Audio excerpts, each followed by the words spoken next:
Take two. How's it going, everyone? This is Thomas with the Post Race Inspection Podcast, and we just did 35 minutes, and I didn't realize that that Streamlabs stopped recording 2.5 minutes in. So we're gonna make it kind of quick. We're gonna recap.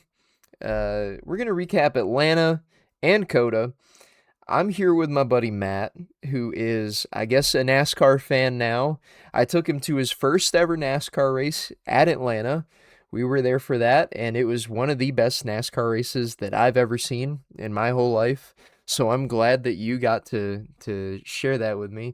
His Yeah, Instagram is at S5 by Matt, and I guess, let's restart this off by kind of going through your background as, where you are as a NASCAR fan and motorsports in general, what your fandom background is.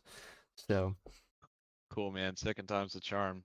So, better yeah, be. I mean, in terms of like motorsports in general, I've just been more of like a casual fan. I've gotten into cars more as I've gotten older. So I used to be really heavy into like aviation and flying. And then when I started actually driving, I just loved it. So I fell in love with cars. I've had a variety of cars over the years here.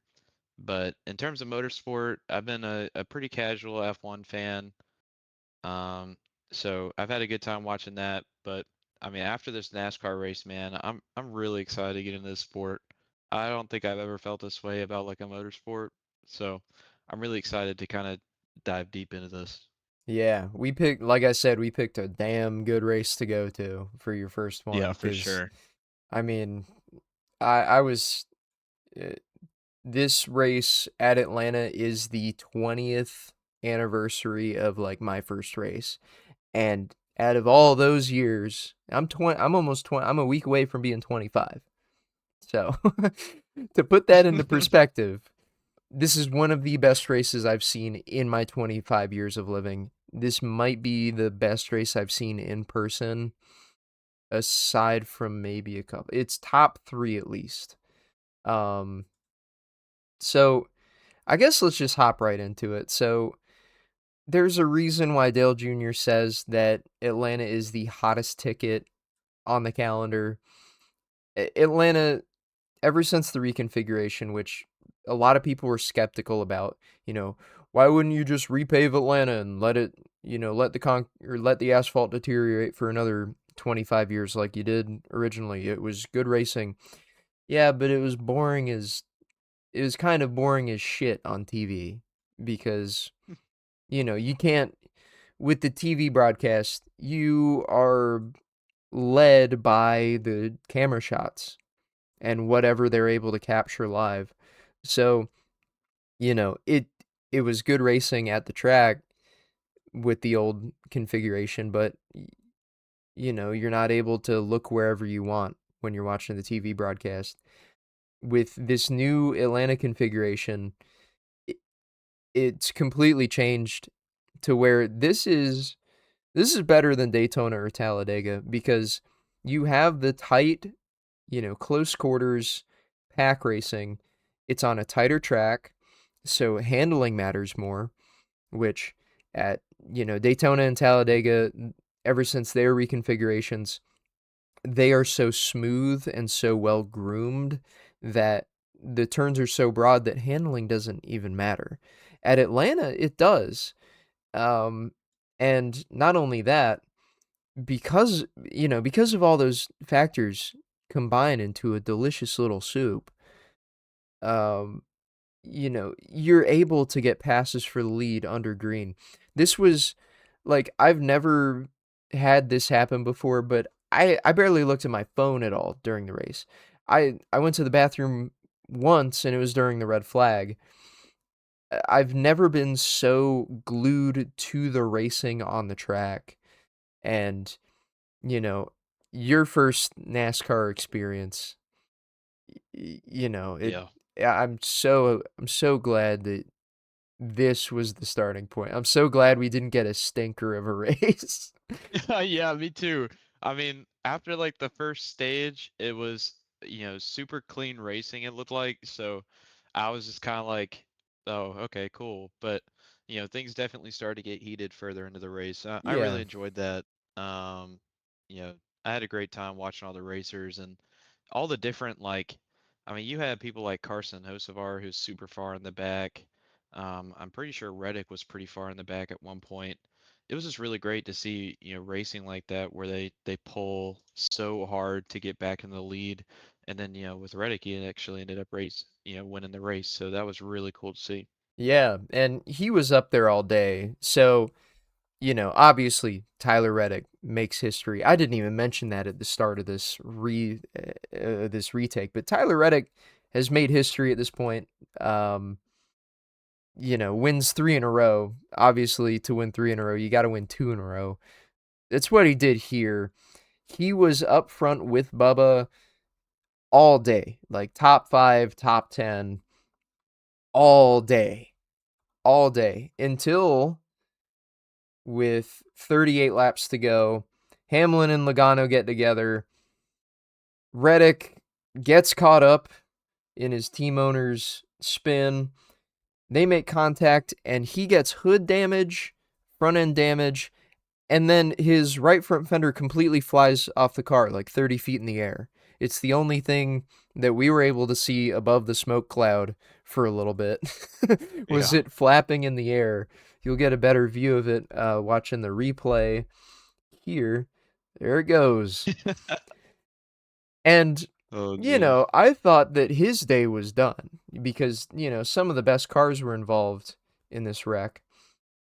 Um, it I thought his day was done because he ended up restarting about 30th with 34 to go. And then here we are with 7 laps to go. He's back in the top 5 battling for the lead with no right front fender. And I think they just have the hood taped down, if that. I don't even think they put tape on the hood. Um it was ridiculous to watch him because the broadcast didn't do a really good job of it. Um, it was ridiculous to be in the stands watching him pick through the field and have such a fast car despite that. Like I mean, he's got to try the double because he is good at open wheel racing, like guaranteed. He's got to try the Indy 500 this year. But That'd be pretty cool. yeah, but I mean, with 4 to go, 3 to go here, big wreck happens. Red flag comes out. Byron gets up into the wall. He says, "I turn now. Good luck, everybody else." And just completely clears out the back markers and Joey Logano. Yeah. So, red flag comes out, and, we were sitting there, we thought we were 30 seconds away from leaving. It Freezing to was death. the temperature was like 31 or 28 degrees out or something like that. It was right at freezing, but the real feel, because it was breezy, the real feel was like 15. That was a brutal red flag to sit through. But I mean, the finish and the rest of the race was well worth it. Definitely. I'm surprised that these cars raced so good despite the cold weather. I guess it just made, as the sun went down, it made it a little easier for the cars to handle. So people were able to try ridiculous moves like Ross Chastain tried here. So, Bell comes up, leaves the door open. Chastain gets a huge push from Shane Van Gisbergen, who is pushing Suarez, who is pushing Ross Chastain right behind him, who is pushing Hocevar. It's kind of like a Jeff Gordon, Brad Keselowski, Charlotte 2014 kind of deal where the door was open when Hocevar went down there and the door closed. People are really ragging on Carson for this incident. I don't think it was that egregious. It just looks like a racing deal to me, a very unfortunate racing deal that took out Christopher Bell, who had a top five car all day, was in the right place, just not at the right time. So, with that, they got re-racked. And you see, even Reddick was banging doors with Hocevar as Hocevar was trying to save it there. It was crazy. And then on the restart here, Briscoe, Reddick, Bubba get off to a great start. We thought Bubba was going to win at this point, but it's a Yeah. drag race between them and the Chevys. Bubba slides up instead of sticking with his teammate and gets shuffled out by Hocevar. And then from there on, it's a drag race between Hocevar and Reddick. Briscoe determines the outcome of this race, pushes his Toyota teammate Reddick out, and then Carson throws a huge block on Bubba that barely worked, and then almost gets turned by Suarez. And, from there on, all the Chevys are fighting behind Briscoe. Briscoe's playing defense until he can get a run on Reddick, but the Chevys don't get lined up enough to generate a run for Briscoe to take advantage of. Tyler Reddick coasts to a big 2 win-in-a-row victory for 2311 Racing at Atlanta. Just a great race all around. There wasn't a single lap of this where I was bored. Even when they were doing, even like, I don't know what it is with Atlanta, but they have the perfect race length and stage setup. Oh, Lee Diffie jump scare. They have the perfect, even though I hate stage racing, I hate that they throw the stage yellow. It kind of works for Atlanta because it keeps instead of everyone running around saving, like full saving, like at Daytona or Talladega, they're going balls to the wall because the pit windows are, right around the stage length. So it just works out to where it just produces the best super speedway racing along with the track and the car just being a perfect combo. Um, with that, I mean, you know, left with a really good taste in our mouths, even though we could barely feel our lips or our fingers or our toes walking back to the car. But Yeah. and I got sunburnt. I got I sunburnt did and it too, was and really it was bad, barely above freezing. So yeah, it was still a great day. Um, for sure. Now with that, you know, you were feeling pretty good about NASCAR at that point, and then Coda next Sunday, or this past Sunday, Coda comes around. You're familiar with Circuit of the Americas. It Yeah. is, a track on the F1 calendar. It's been on the F1 calendar for 15 years. NASCAR's been going there for the last 8 years, I believe. And, it's another great race. I don't get what these old heads, I don't know what these old heads have against road racing, but even if this car has not historically produced the best road racing, this race was still pretty good. Yeah. I wasn't there to watch stage one because I was at my tasting event for the wedding upcoming, so I'm gonna have a busy May. You're gonna be there too, but Yes, um, sir. we both missed the first part of this race. But as soon as I got home, I said, "Hey, they're at Coda. You should tune into it. You know, get a little Yeah. different taste, little different spices in this race." So I wanna get some knowledge or some understanding of what your thoughts were for the difference between this racing and what you saw at Atlanta, and if it's better than F1 has been for you. Dude, I mean, honestly, I think I can say that watching this race was more entertaining than like watching, F1 on the same track. Um, so I really enjoyed watching this race in particular just because you see so many different dynamics and strategies. Like, you know, you have certain drivers who are unbelievable at oval racing, but then, they kind of struggle here.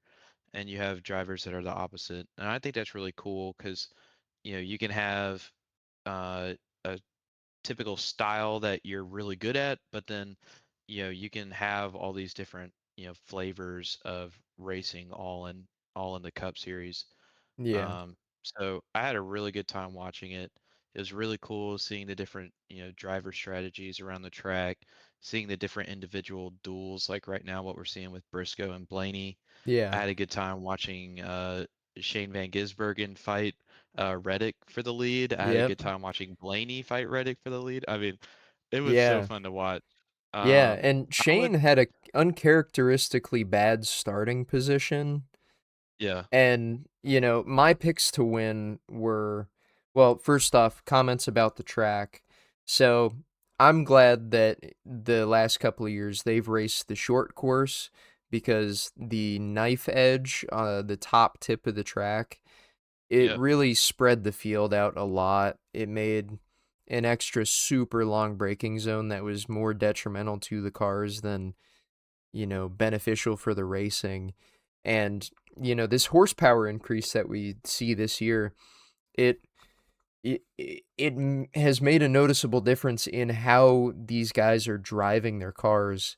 You know, Tyler Reddick, Blaney, Chastain, Christopher Bell, I would say they're the best at maintaining their stuff, taking care of their stuff throughout the course of a run. Um, and it was they're the top dogs in this race right now. My quick picks for Coda, I had them written down. Number one, SVG. I thought he was going to win. Number two, Tyler Reddick, just because of the chance to three-peat. But it's Tyler Reddick's best track. He has an average finish of 3.1, and he's won there before in way lesser equipment. So I thought it was going to be them, Christopher Bell, or Connor Zilisch, who also put on a fantastic show yeah. because he got spun out completely twice in turn one. I think we're going to see it right up here as he gets, I don't know, basically just spun out by Daniel Suarez. Yeah, former Trackhouse driver Daniel Suarez goes from seventh to dead last at this point in the race. Just that happened multiple times for him this whole race weekend. It happened to him. Corey Day spun him out and wrecked him in that corner that we just passed, or maybe it was towards turn six. They no, it was turn two. Uh, he's been getting used up this whole year. Like he got wrecked by someone else in Daytona, ended his day. He got wrecked by someone else in Atlanta, ended his day, and gets wrecked gets wrecked in the race that he did for fun on Saturday here at Coda. Then gets involved in three separate incidents, and then goes from 30th, 35th to back in the top 10 or top 5 twice. Like basically reset. At he if he had a clean race, didn't get involved in anyone else's business, he would have easily been a top 3 car all day, fighting for the win maybe, Yeah, because everyone says that SVG is so good. He is a road course ringer. He won 5 of the 6 road course races. Did not win this race last year, but he won 5 of the 6 road course races last year. Dominated all of them. But yeah, Connor Zilisch, in the 6 times that they have raced head to head in the Xfinity series, in the Cup series, on road courses, Connor Zilisch has beat him 5 of the 6 times. So, that's saying something. yeah, Obviously, he's got a lot of talent. Another notable one here, Ty Gibbs has a great day. He won stage 2. That's a 10-point bonus for him. After after Daytona, he was dead last in the after Daytona and Atlanta, he was dead last in the drivers' championship for full time drivers. Just because he's gotten wrecked the first two races, but Yep. it was giving credence.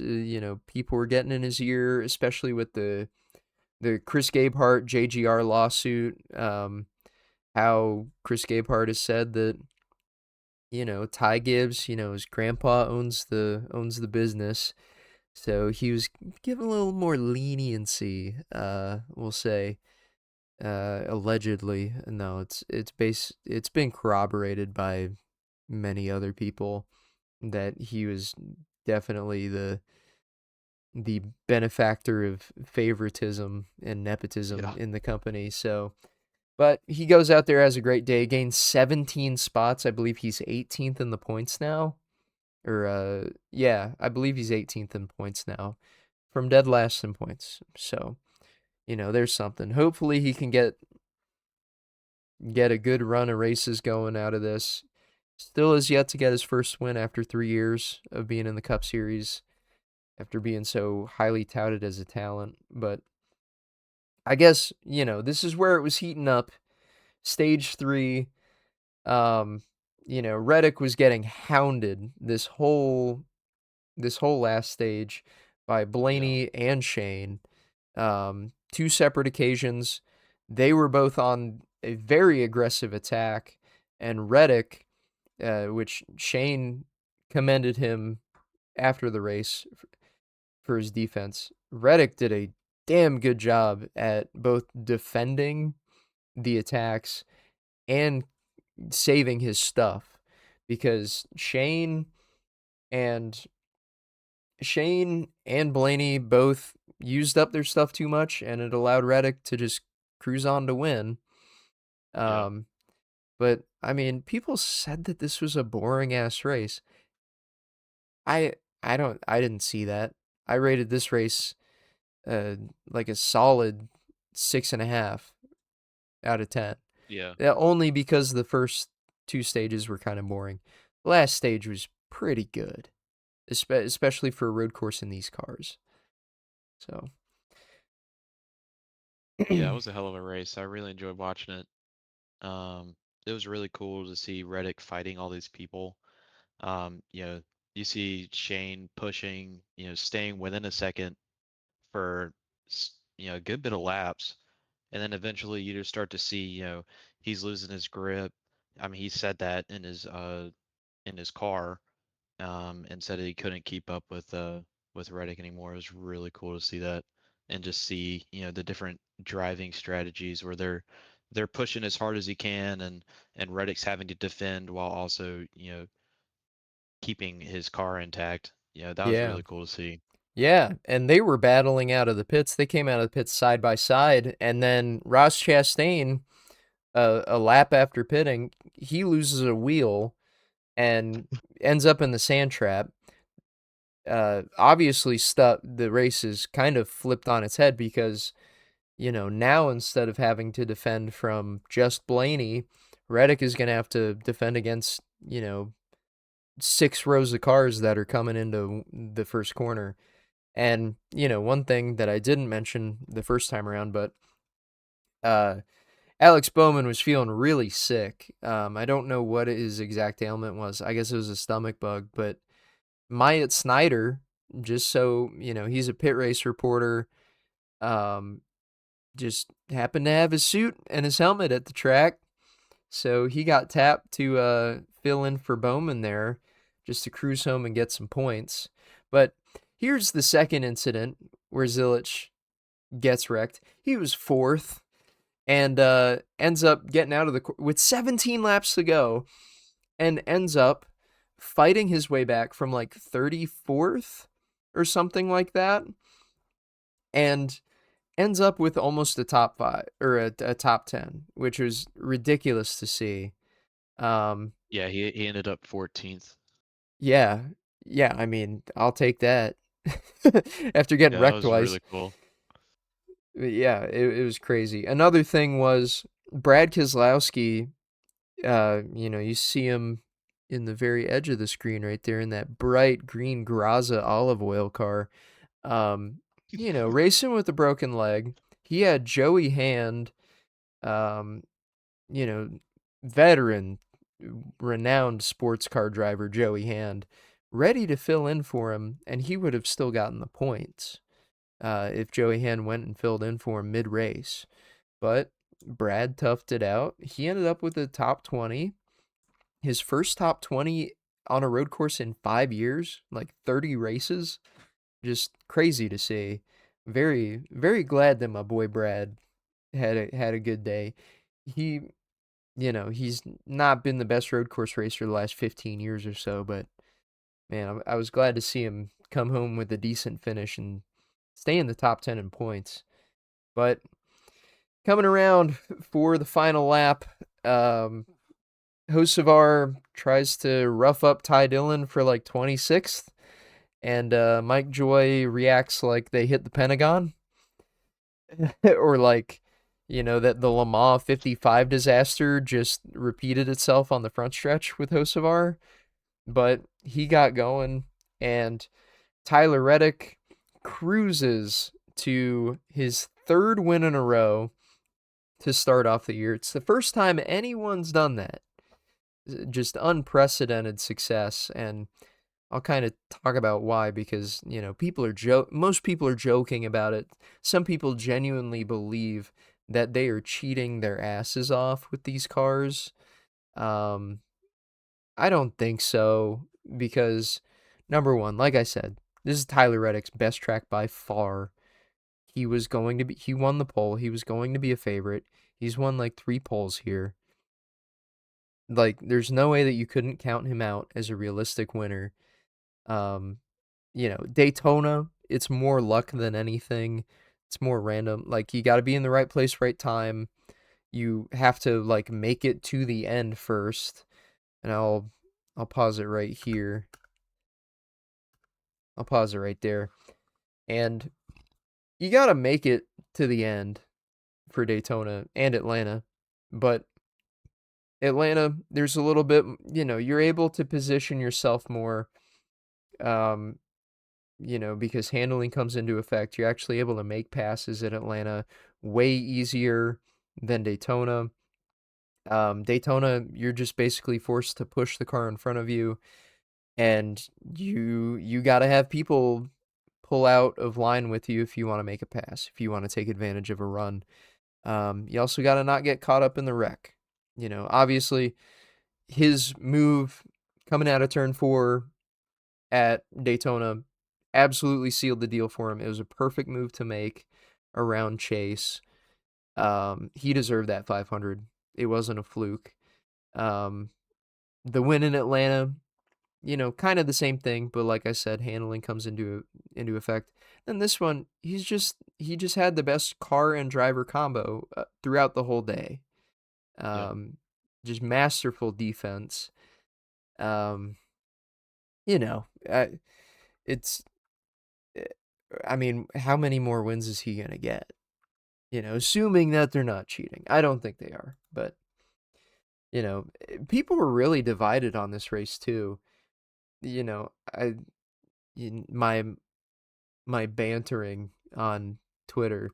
This race sucked. There was no passing. Yeah, there was. Did you even watch the race? No, there wasn't. There were like 0 passes for the lead. So like a race is bad, and it's shown here in the poll.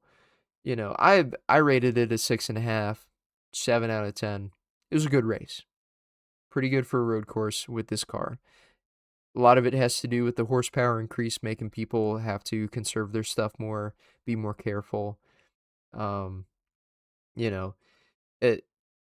People just don't like watching right turns. I guess they can't pay attention or something. These old heads. So I don't know, but let's take a look at the point standings after 3 races. Tyler Reddick has 186 points, and obviously the points get reset with 10 races to go after race 26. He has a 70-point lead over Bubba, and Bubba is still second in points, 23-11, 1-2. and then you have Chase Elliott, Ryan Blaney, SVG fifth in points. I didn't even catch that. SVG fifth in points because he's had great start to the year. Can't wait to see what he does on the regular ovals, but he was definitely getting better at them the end of last year, so it'll be interesting to see. Tyler Reddick, 70-point lead, 3 races in. The maximum amount of points with stages that you can get is 60. Or wait, no, it's 80. It's 80. He has almost a full races advantage over Bubba, and we're 3 races in. And Tyler Reddick, he won the regular season championship the year before. He's a super consistent guy throughout the whole year, and that was with a worse car than what they have now. I'd argue that this is 23XI's best year they're gonna have. So I don't know. It's crazy, and I don't know. He's made a fan out of you so far, I would say, right? Definitely. Yeah. I mean, I was kind of shoehorned into it because like everybody has their favorite driver for a reason, right? Like, I'm sure your favorite driver you have for a reason. Yeah. And like, he wins the first race I ever go to. I technically witnessed history by watching him at least in one of his three-peats. I mean, that was just really cool to see. And so I do feel I do feel he's at the top of my list. And it's just cool to see him succeed, and I'm excited to see what he does through the rest of the year. Yeah, yeah, and like I said, there's a chance for him to four-peat because I, someone asked on Twitter what his chances are of four-peating. We're in Phoenix this weekend, and aside from a couple of finishes outside the top 25, particularly the championship 4 race in this past fall, he was 26th. He has, like, with those counted in, since 2022 with this car, he has the 5th best average finish at Phoenix. He won, I think it was 2022, he won one of the Phoenix races. So there's a good chance. He is one of my quick picks. I didn't write him down, but I'll give my quick picks out. Ryan Blaney, especially with this horsepower increase, I think I basically, all of the guys that all of the guys that were front running the last 3 years at Phoenix, you can't count them out. So, I mean, Tyler Reddick, obviously, Ryan Blaney.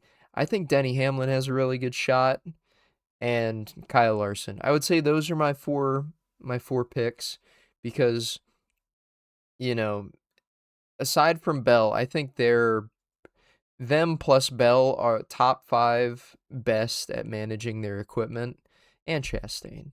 But, you know, Chastain also won. So he won the race in November, so we'll see. We'll see. There's so much parity now that it's so hard to predict. But don't count out Reddick. I would say he's on four-peat watch. Yeah, I'm hoping he clutches it. Yeah, yeah. All right, so I guess that is it for the race talk. And now I guess we can talk about Cletus. Sorry, I didn't go on Twitter at all today. Um, let me see. So, if you guys haven't seen the news, Cletus McFarland has signed on the day that I'm wearing my Casey Kane shirt, the 33 Casey Kane shirt, at uh, like on the day that I'm wearing this, he signs a 2-year deal with Richard Childress Racing to drive the number 33 car in the O'Reilly Auto Parts series. His first race is going to be April 4th at Rockingham, which is a short track that he has tested a truck at. He did his NASCAR truck license test at Rockingham. So, he's got experience there. He did kind of wreck the car. He did hit the wall at Rockingham during his test, but, you know, people are really giving him crap, especially after Daytona. Him self spinning and wrecking with, he didn't really self spin. He got really loose and then got wrecked off of someone's bumper 4 laps into Daytona. People are saying that he doesn't have enough experience. He needs to take it easy. It's, I don't know. I'm kind of 50-50 on it. I'm apprehensively optimistic with him. I'm cautiously optimistic with how he's going to do because the jump in competition from ARCA to O'Reilly Auto Parts Series is crazy. Like, it's already enough of a jump from ARCA to trucks, and then trucks to Xfinity, O'Reilly, whatever it is, O'Reilly Auto Parts Series. It's huge, like the talent difference. So don't expect him to run like top 20 his first race. But I even though people have been giving him crap for the trucks and his lack of experience, obviously I don't think he's quite ready personally, but I'm excited to see how he does.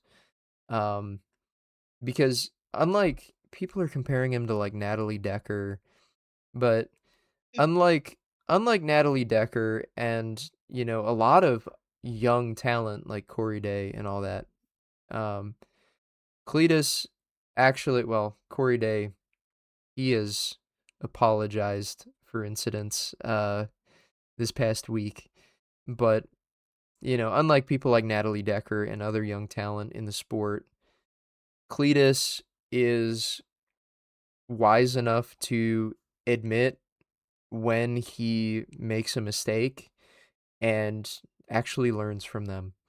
So Yeah.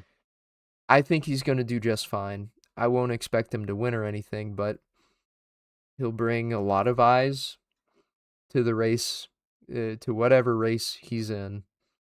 So I'm really excited to see. I'm a fan of his. So, you know. All right. So after 2 takes, we are about 38 minutes in. So I will let both of us go because this took way longer than I wanted to.